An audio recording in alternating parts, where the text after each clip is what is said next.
Viewers, আসসালামু আলাইকুম। সবাই কেমন আছেন? আশা করি সবাই আল্লাহর রহমতে ভালো আছেন। আজ আমি আপনাদের দেখাবো কিভাবে রেস্টুরেন্টে আমরা কাবাব তৈরি করে থাকি। তো আপনারা দেখতে থাকুন ভিডিওটা প্রথম থেকে শেষ পর্যন্ত। আশা করি আপনারা বুঝে যাবেন।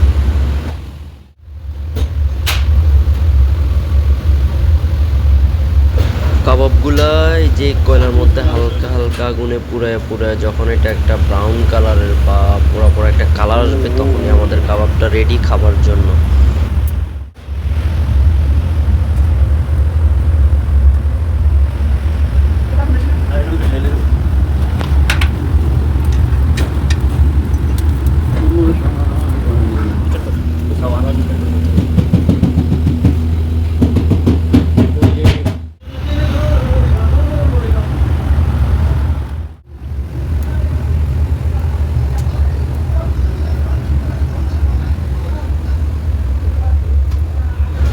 অবশেষে আমাদের কাবাবটা রেডি। এখন আমরা এটা খাবো।